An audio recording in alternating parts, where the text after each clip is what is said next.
So, question number 5. What workplace challenges can neurodivergent and disabled young people face? All right. I've touched on this a few times and I've said I'm not going to sugarcoat it. I'm not going to avoid it.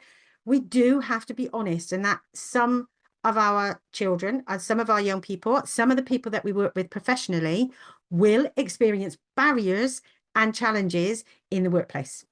And they may experience the things before they get to the workplace.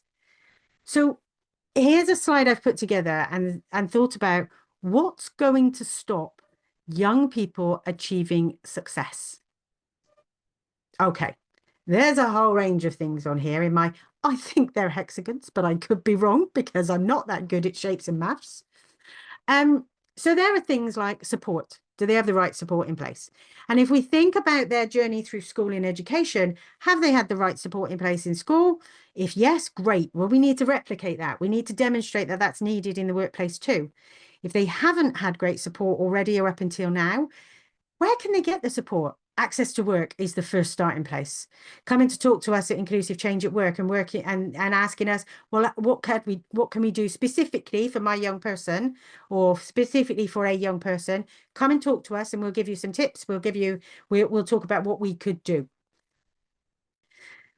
You will find things like our education. So what access have we had to education? Has it been difficult? Have we had an atypical, so a not typical educational journey? Have we got exams? Have we been able to take exams? All of those things are going to be a barrier to stopping success. And so sometimes we need to talk to employers, and that's something we do on the flip side of this.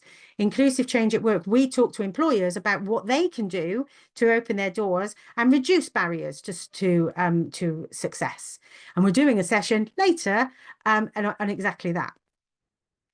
You may find anxiety is a big thing that will stop you achieving success. It may stop you applying for jobs. It may stop you thinking about work. You may think you're not able to work. You may need support in order to overcome that and to see things in a different way. Recruitment processes can be challenging and difficult for anybody. And actually, you might not get through an initial screening. If you tick the box that says guaranteed interview because I'm disabled, so I would like a guaranteed interview. Who knows how people see this? They shouldn't. And if they do screen out because of it, I am absolutely livid and cross. But I'm not going to lie and not say that it doesn't happen. All right. Sensory needs. You may have sensory needs in the workplace. That means actually you might need to work in a different way. You might need to work from home if it's an office job and can be done from home. Or if you're working in a busy environment, can you work at different times? Are there things that are going to stop you achieving success because of your sensory needs? Self-esteem linked with anxiety. Yeah. So our self-esteem and our belief in ourselves may be so low because we have been through so many knocks throughout our educational journey, throughout our careers, that actually we don't think we can. And sometimes some work needs to be put in place for a young person to build that self-esteem and ensure that they can take the steps that are right for them to the right workplace where they can thrive. And lastly, knowledge. If you don't have knowledge about where to go, how to apply, where to find these jobs, your hurdles right there. So coming to this session and actually being part of this session is one of the first things that you can do to unlock that knowledge and start looking further and finding out more information about where to go. And I am going to apologize right here at this point.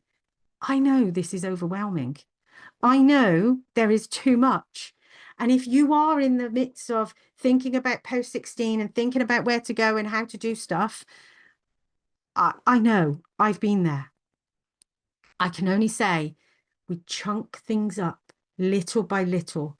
Don't think that we have to tackle all of this and deal with all of this in one go. And maybe the first thing to do is to work on knowledge for ourselves. The first thing to do is to say, what do I need to know as a parent that I want to know that will help my young person? What do I need to know as a carer that will help people I'm looking after? What do I need to know as a professional or as an educator that I can then help my school community, including parents and carers and other teachers, to develop our understanding about where we go from here. So I know it's overwhelming and I am sorry, but I think it's important that we talk about these things and we bring them up. So on that note, I feel like I've sobered myself up. And I feel the sense of overwhelm, which is why I've said that.